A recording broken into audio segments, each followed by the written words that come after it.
Reading passage 1. You should spend about 20 minutes on questions 1-13, which are based on reading passage 1 below. Urban farming in Paris. Urban farmers are trying a soil-free approach to agriculture that uses less space and fewer resources. Could it help cities face the threats to our food supplies? On top of a striking new exhibition hall in southern Paris, the world's largest urban rooftop farm has started to bear fruit. Strawberries that are small, intensely flavored and resplendently red sprout abundantly from large plastic tubes. Peer inside and you see the tubes are completely hollow, the roots of dozens of strawberry plants dangling down inside them. From identical vertical tubes nearby burst row upon row of lettuces. Near those are aromatic herbs, such as basil, sage and peppermint. Opposite, in narrow, horizontal trays packed not with soil, but with coconut fiber, grow cherry tomatoes, shiny aubergines and brightly colored chards. Pascal Hardy, an engineer and sustainable development consultant, began experimenting with vertical farming and aeroponic growing towers, as the soil-free plastic tubes are known, on his Paris apartment block roof 5 years ago. The urban rooftop space above the exhibition hall is somewhat bigger, 14,000 square meters, and almost exactly the size of a couple of football pitches. Already, the team of young urban farmers who tended have picked, in one day, 3,000 lettuces and 150 punnets of strawberries. When the remaining 2/3 of the vast open area are in production, 20 staff will harvest up to 1,000 kilograms of perhaps 35 different varieties of fruit and vegetables, every day. We're not ever, obviously, going to feed the whole city this way, cautions Hardy. In the urban environment, you're working with very significant practical constraints, clearly, on what you can do and where. But if enough unused space can be developed like this, there's no reason why you shouldn't eventually. Target maybe between 5% and 10% of consumption. Perhaps most significantly, however, this is a real-life showcase for the work of Hardy's flourishing urban agriculture consultancy, the Agripolis, which is currently fielding inquiries from around the world to design, build and equip a new breed of soil-free inner-city farm.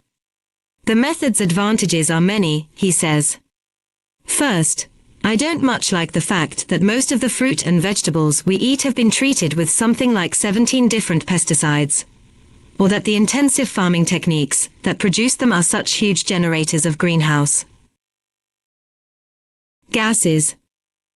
I don't much like the fact, either, that they've traveled an average of 2,000 refrigerated kilometers to my plate, that their quality is so poor, because the varieties are selected for their capacity to withstand such substantial journeys, or that 80% of the price I pay goes to wholesalers and transport companies, not the producers.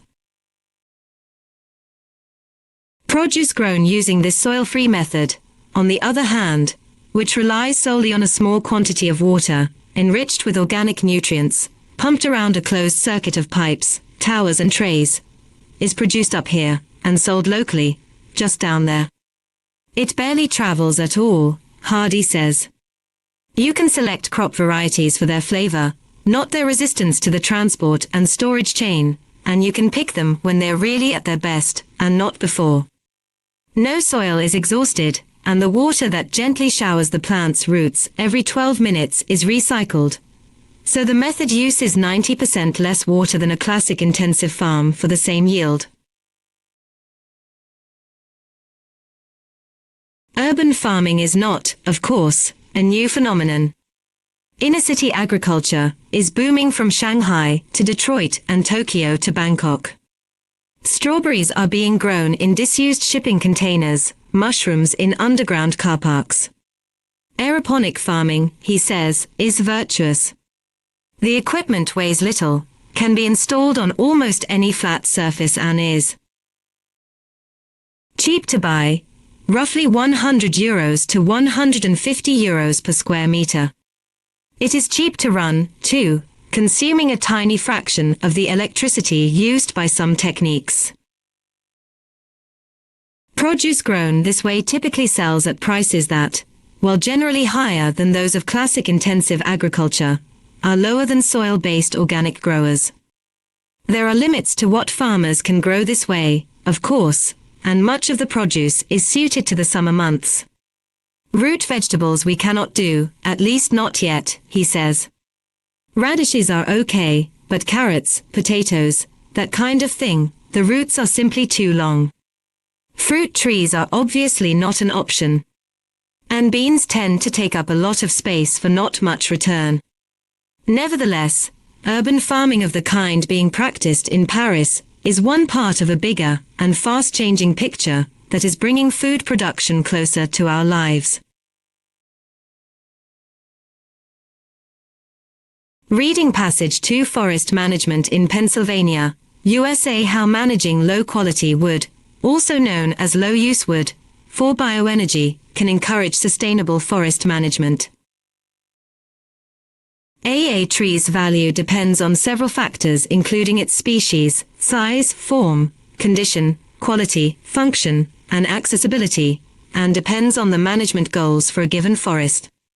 The same tree can be valued very differently by each person who looks at it. A large, straight black cherry tree has high value as timber to be cut into logs or made into furniture, but for a landowner more interested in wildlife habitat, the real value of that stem, or trunk, may be the food it provides to animals. Likewise, if the tree suffers from black knot disease, its value for timber decreases, but to a woodworker interested in making bowls, it brings an opportunity for a unique and beautiful piece of art. In the past, Pennsylvania landowners were solely interested in the value of their trees as high-quality timber. The norm was to remove the stems of highest quality and leave behind poorly formed trees that were not as well suited to the site where they grew. This practice, called high grading, has left a legacy of low-use wood in the forests. Some people even call these junk trees, and they are abundant in Pennsylvania. These trees have lower economic value for traditional timber markets, compete for growth with higher value trees, shade out desirable regeneration, and decrease the health of a stand, leaving it more vulnerable to poor weather and disease. Management that specifically targets low use wood can help landowners manage these forest health issues, and wood energy markets help promote this. Wood energy markets can accept less expensive wood material of lower quality than would be suitable for traditional timber markets. Most wood used for energy in Pennsylvania is used to produce heat or electricity through combustion. Many schools and hospitals use wood boiler systems to heat and power their facilities. Many homes are primarily heated with wood, and some coal plants incorporate wood into their coal streams to produce electricity. Wood can also be gasified for electrical generation, and can even be made into liquid fuels like ethanol and gasoline for lorries and cars. All these products are made primarily from low-use wood.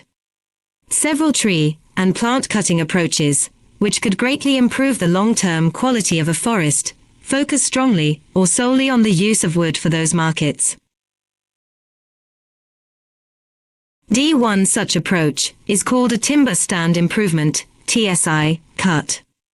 In a TSI cut, really poor quality tree and plant material is cut down to allow more space, light, and other resources to the highest valued stems that remain. Removing invasive plants might be another primary goal of a TSI cut. The stems that are left behind might then grow in size and develop more foliage and larger crowns, or tops that produce more coverage for wildlife. They have a better chance to regenerate in a less crowded environment. TSI cuts can be tailored to one farmer's specific management goals for his or her land. Another approach that might yield a high amount of low use wood is a salvage cut. With the many pests and pathogens visiting forests, including hemlock woolly adelgid, Asian longhorned beetle, emerald ash borer, and gypsy moth, to name just a few, it is important to remember that those working in the forests can help ease these issues through cutting procedures. These types of cut reduce the number of sick trees and seek to manage the future spread of a pest problem. They leave vigorous trees that have stayed healthy enough to survive the outbreak. FA shelterwood cut, which only takes place in a mature forest that has already been thinned several times, involves removing all the mature trees when other seedlings have become established. This then allows the forester to decide which tree species are regenerated. It leaves a young forest where all trees are at a similar point in their growth. It can also be used to develop a two-tier forest, so that there are two harvests, and the money that comes in is spread out over a decade or more. G-thinnings and dents and deadwood removal for fire prevention also center on the production of low-use wood. However, it is important to remember that some retention of what many would classify as low-use wood is very important. The tops of trees that have been cut down should be left on the site, so that their nutrients cycle back into the soil. In addition, trees with many cavities are extremely important habitats for insect predators like woodpeckers, bats and small mammals. They help control problem insects and increase the health and resilience of the forest. It is also important to remember that not all small trees are low use. For example, many species like hawthorn provide food for wildlife. Finally, rare species of trees in a forest should also stay behind as they add to its structural diversity. Conquering Earth's space junk problem. Satellites, rocket shards, and collision debris are creating major traffic risks in orbit around the planet. Researchers are working to reduce these threats. Last year, commercial companies, military and civil departments and amateurs sent more than 400 satellites into orbit, over 4 times the yearly average in the previous decade. Numbers could rise even more sharply if leading space companies follow through on plans to deploy hundreds to thousands of large constellations of satellites to space in the next few years. All that traffic can lead to disaster. 10 years ago, a US commercial Iridium satellite smashed into an inactive Russian communications satellite called Cosmos 2251, creating thousands of new pieces of space shrapnel that now threaten other satellites in low Earth orbit, the zone stretching up to 2,000 kilometers in altitude. Altogether, there are roughly 20,000 human-made objects in orbit, from working satellites to small rocket pieces. And satellite operators can't steer away from every potential crash, because each move consumes time and fuel that could otherwise be used for the spacecraft's main job. Be concern about space junk goes back to the beginning of the satellite era, but the number of objects in orbit is rising so rapidly that researchers are investigating new ways of attacking the problem. Several teams are trying to improve methods for assessing what is in orbit, so that satellite operators can work more efficiently in ever more crowded space. Some researchers are now starting to compile a massive data set that includes the best possible information on where everything is in orbit. Others are developing taxonomies of space debris, working on measuring properties such as the shape and size of an object, so that satellite operators know how much to worry about what's coming their way. The alternative, many say, is unthinkable. Just a few uncontrolled space crashes could generate enough debris to set off a runaway cascade of fragments, rendering near-Earth space unusable. If we go on like this, we will reach a point of no return, says Carolyn Frew, an astrodynamical researcher at Purdue University in West Lafayette, Indiana. See, even as our ability to monitor space objects increases, so too does the total number of items in orbit. That means companies, governments and other players in space are collaborating in new ways to avoid a shared threat. International groups, such as the Interagency Space Debris Coordination Committee, have developed guidelines on space sustainability. Those include inactivating satellites at the end of their useful life by venting pressurized materials or leftover fuel that might lead to explosions.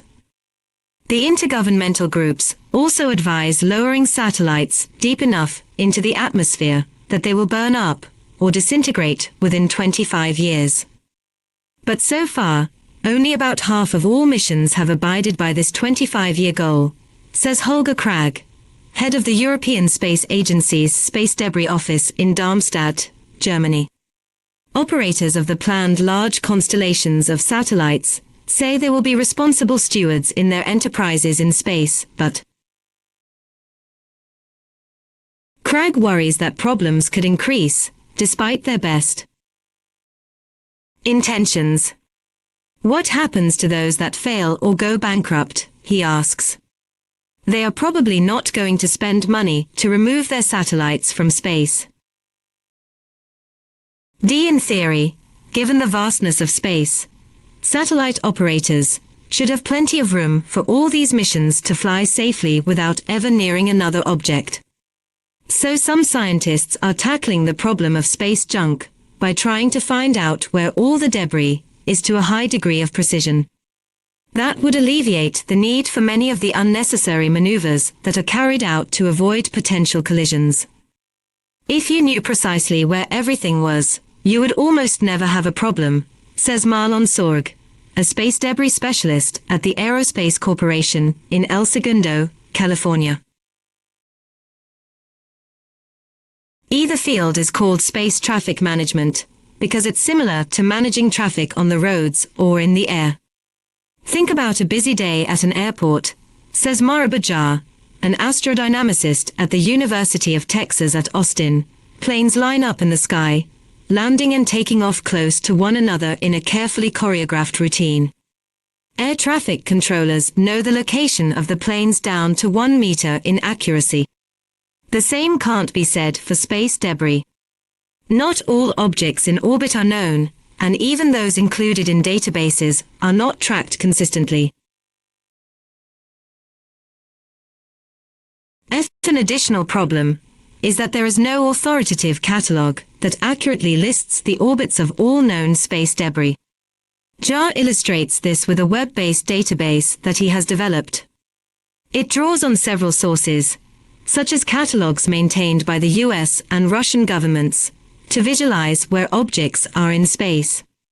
When he types in an identifier for a particular space object, the database draws a purple line to designate its orbit. Only this doesn't quite work for a number of objects, such as a Russian rocket body designated in the database as object number 32280. When Jar enters that number, the database draws 2 purple lines. The US and Russian sources contain 2 completely different orbits for the same object. Jar says that it is almost impossible to tell which is correct, unless a third source of information made it possible to cross-correlate. Jar describes himself as a space environmentalist. "I'll want to make space a place that is safe to operate, that is free and useful for generations to come. Until that happens," he argues, "the space community will continue devolving into a tragedy in which all spaceflight operators are polluting a common resource." Stonehenge. For centuries, historians and archaeologists have puzzled over the many mysteries of Stonehenge, a prehistoric monument that took an estimated 500 years to erect. Located on Salisbury Plain in southern England, it is comprised of roughly 100 massive upright stones placed in a circular layout. Archaeologists believe England's most iconic prehistoric ruin was built in several stages, with the earliest constructed 5,000 or more years ago. First, Neolithic Britons used primitive tools, which may have been fashioned out of deer antlers, to dig a massive circular ditch and bank, or hence.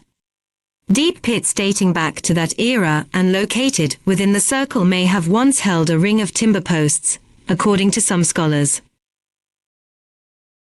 Several hundred years later, it is thought, Stonehenge builders hoisted an estimated 80 bluestones, 43 of which remain today, into standing positions, and placed them in either a horseshoe or circular formation. These stones have been traced all the way to the Preseli Hills in Wales, some 300 kilometers from Stonehenge. How, then, did prehistoric builders without sophisticated tools or engineering haul these boulders, which weigh up to 4 tons, over such a great distance? According to one long-standing theory among archaeologists, Stonehenge builders fashioned sledges and rollers out of tree trunks to lug the bluestones from the Preseli Hills. They then transferred the boulders onto rafts and floated them first along the Welsh coast and then up the River Avon towards Salisbury Plain. Alternatively, they may have towed each stone with a fleet of vessels. More recent archaeological hypotheses have them transporting the bluestones with supersized wicker baskets on a combination of ball bearings and long grooved planks, hauled by oxen. As early as the 1970s, geologists have been adding their voices to the debate over how Stonehenge came into being. Challenging the classic image of industrious builders pushing, carting, rolling or hauling giant stones from faraway Wales, some scientists have suggested that it was glacier, not humans, that carried the bluestones to Salisbury Plain.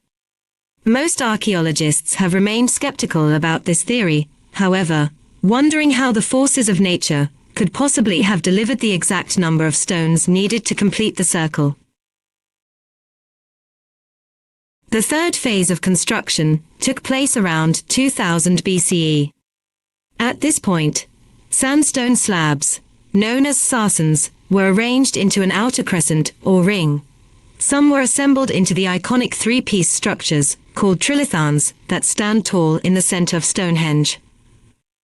Some 50 of these stones are now visible on the site, which may once have contained many more.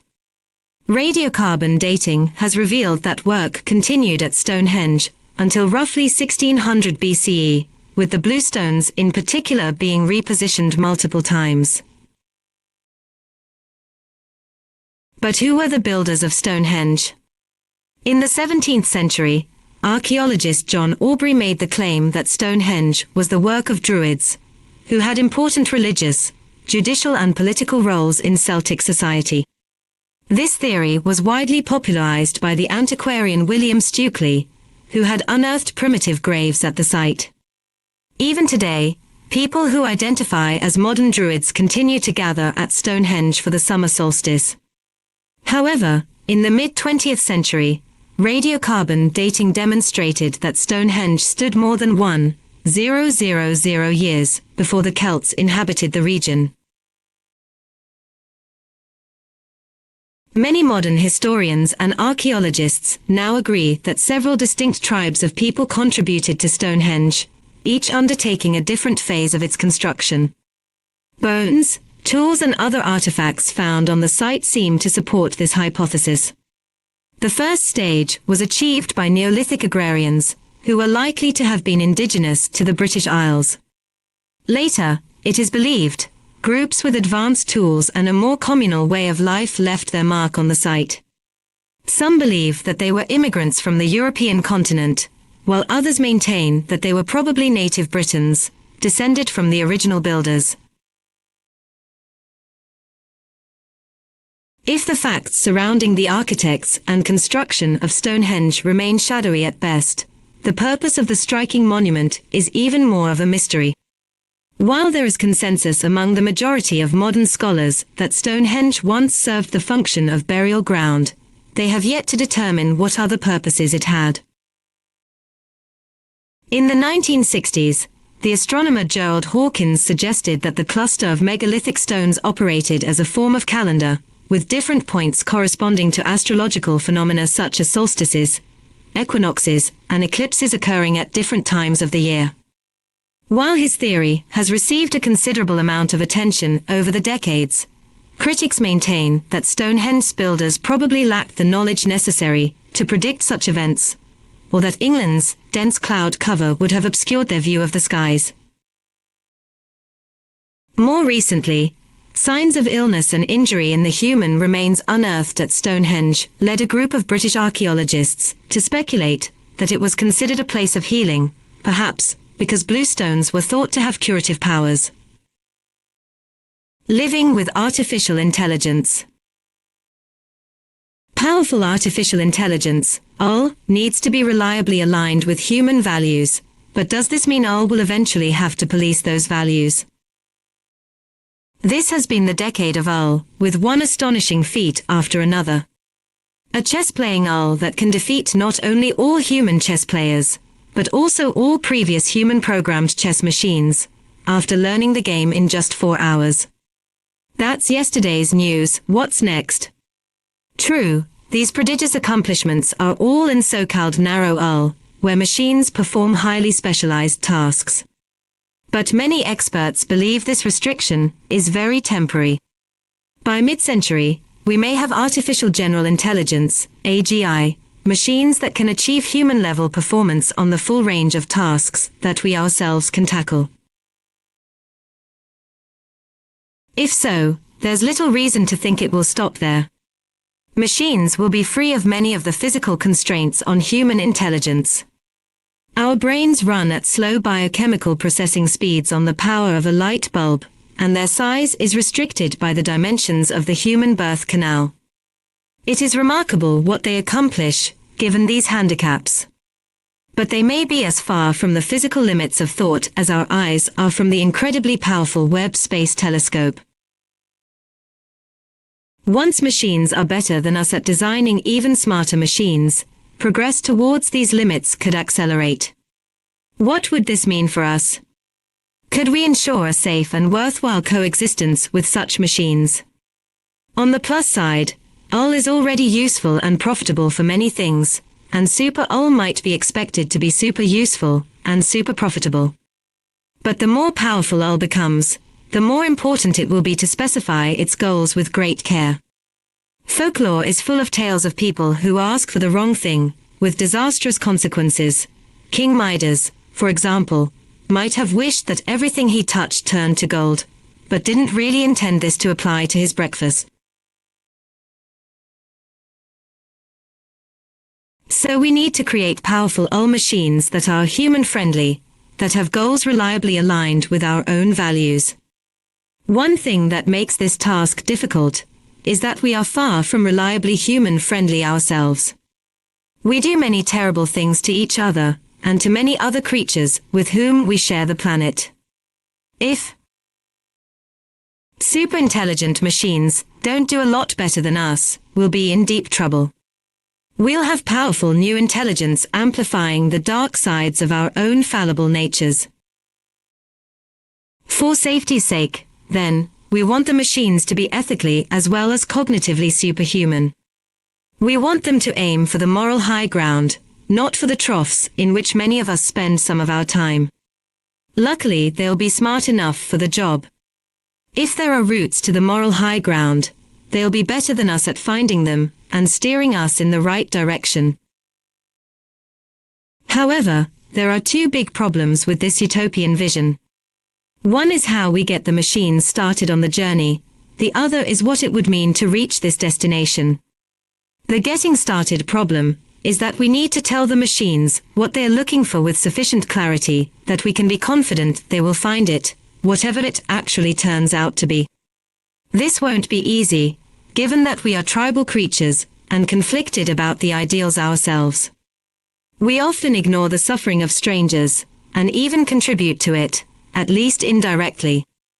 How then, do we point machines in the direction of something better?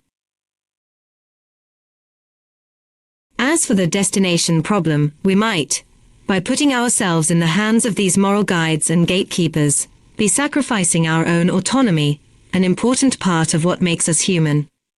Machines who are better than us at sticking to the moral high ground may be expected to discourage some of the lapses we presently take for granted. We might lose our freedom to discriminate in favor of our own communities, for example. Loss of freedom to behave badly isn't always a bad thing, of course. Denying ourselves the freedom to put children to work in factories, or to smoke in restaurants, are signs of progress. But are we ready for ethical silicon police limiting our options? They might be so good at doing it that we won't notice them, but few of us are likely to welcome such a future. These issues might seem far-fetched, but they are to some extent already here. IELTS already has some input into how resources are used in our National Health Service, NHS, here in the UK, for example. If it was given a greater role, it might do so much more efficiently than humans can manage, and act in the interests of taxpayers and those who use the health system. However, we'd be depriving some humans, e.g. senior doctors, of the control they presently enjoy. Since we'd want to ensure that people are treated equally and that policies are fair, the goals of IELTS would need to be specified correctly. We have a new powerful technology to deal with itself, literally, a new way of thinking. For our own safety, we need to point these new thinkers in the right direction and get them to act well for us. It is not yet clear whether this is possible, but if it is, it will require a cooperative spirit and a willingness to set aside self-interest. Both general intelligence and moral reasoning are often thought to be uniquely human capacities. But safety seems to require that we think of them as a package. If we are to give general intelligence to machines, we'll need to give them moral authority, too. And where exactly would that leave human beings? All the more reason to think about the destination now, and to be careful about what we wish for. Passage 3. An ideal city. Leonardo da Vinci's ideal city was centuries ahead of its time.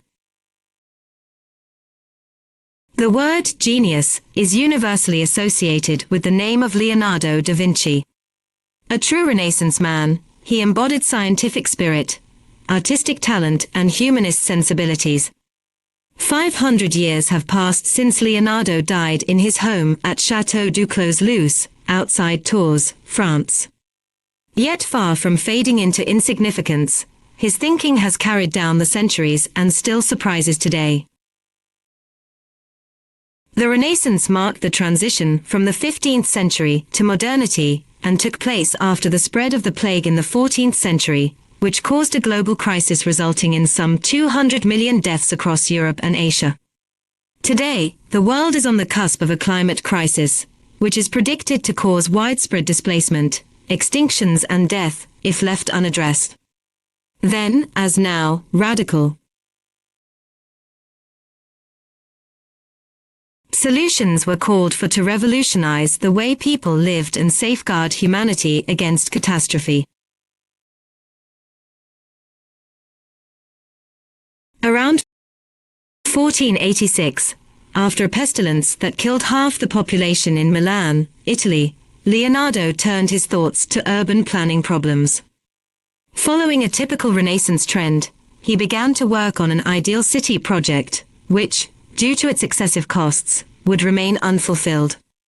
Yet given that unsustainable urban models are a key cause of global climate change today, it's only natural to wonder how Leonardo might have changed the shape of modern cities.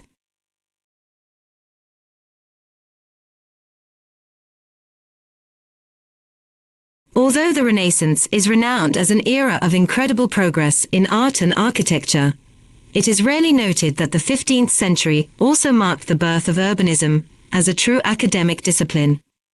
The rigor and method behind the conscious conception of a city had been largely missing in Western thought until the moment when prominent Renaissance men pushed forward large-scale urban projects in Italy, such as the reconfiguration of the town of Pienza and the expansion of the city of Ferrara.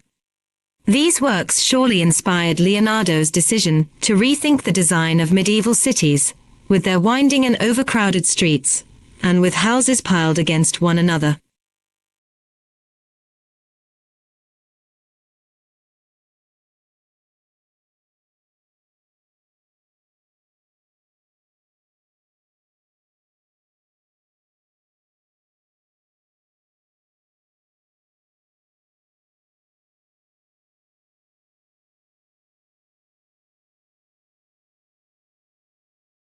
The city to be built on several levels, linked with vertical outdoor staircases. This design can be seen in some of today's high-rise buildings, but was unconventional at the time. Indeed, this idea of taking full advantage of the interior spaces wasn't implemented until the 1920s and 1930s, with the birth of the modernist movement.